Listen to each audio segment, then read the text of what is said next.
Welcome to our overview of Respond, a series of experiential workshops designed to help individuals and organizations through staff development overcome obstacles and barriers that keep anyone from success. The idea of Respond for the individual is to not have a psychology pulled on them, but to have a psychology taught to them.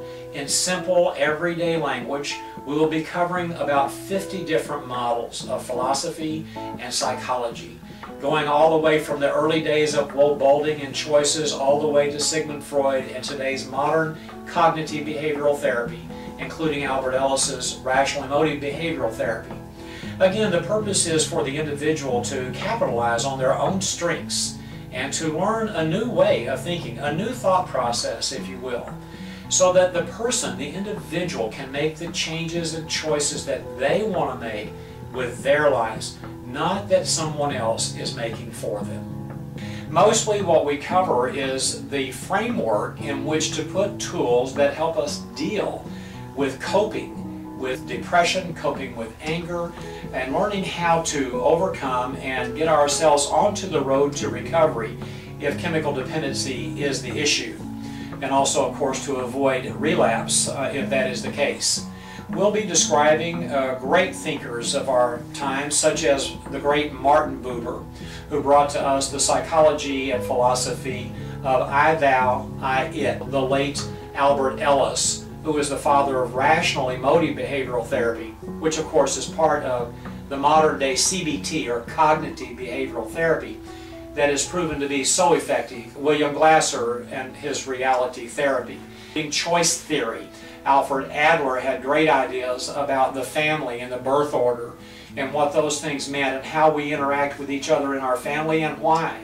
We also will be presenting these materials in 3 phases. First will be the data portion, where you're presented with a psychoeducational model. After the data is presented, then we go into a time for processing, and that will involve various interactive activities between the facilitator and the participant. And finally, that portion ends with sharing about your experience of what was just presented. The idea here is to have a shift in thinking, a shift in consciousness, if you will. In other words, to experience on a personal level a great paradigm shift, where we go from one thought to another. Basically, to do this, we have to have an understanding of the paradox. The paradox is central to all of the models of philosophy and psychology and religion that we will be discussing. The paradox simply is the seemingly contradictory other side of the same thing.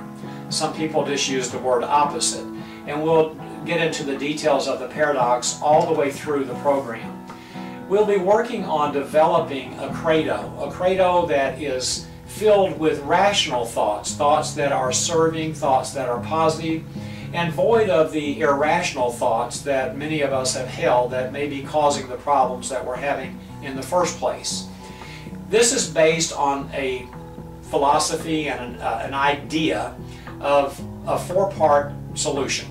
And those parts are the human condition, that is the predicament in which we find ourselves in our lives. Some with addiction, some with depression, some with whatever negative experience that we may be having from some life situation. Also, of course, it takes us into the possibility, because again, paradoxically, the paradox is the opposite of, or the seemingly contradictory other side of, the human condition, which is, of course, the possibility. At that time, we need to work through with meditations and visualizations that let us visualize and see the possibility. By doing that with a certain ownership of the condition, we're allowed to see and be revealed the way or the technique that gets us from the condition to the possibility. And all of this is done with an underlying principle or truth that is universal.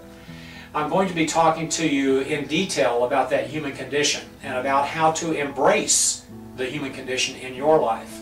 Because without embracing that human condition, it's difficult or impossible to actually let go of it, so that we then might look towards the possibility. and open arms and open heart embrace that possibility. That we're going to discover the way, or the ways, the techniques that we might be able to use to get from the condition to the possibility. If those aren't self-evident and don't present themselves to us automatically, then we explore more about, did we own the human condition? Did we embrace it? Are we able to let go of it? Did we visualize the possibility? Are we able to see it or not? And if we're still not able to and we're still struggling, then we look to tradition, we look to culture, we look to psychology, philosophy, art, music, and the various ways, including religion, to find our way to get to that truth that we're looking for. The principle or the underlying truth of this model has to do with truth is the beautiful and simple thing in our life, that we deserve a fair playing field, we deserve a chance in life, we deserve a second chance in life.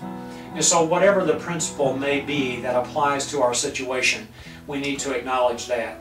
Through years of study and experience, working in live situations in hospitals and clinics and in private practice, I have learned that it is much wiser and much more beneficial to the participant, to the client, to the patient, if we're able to explain the rationale behind the philosophies and psychologies that are used, I will say used on people, and instead of using it on someone, teaching them the psychology itself, teaching them the theory and the technique itself in a short condensed period can be much more beneficial, because then that empowers the person, the client, the patient, to then take charge of their own life, to mold themselves the way they want to be, not the way someone else wants them to be. This is the purpose of Respond.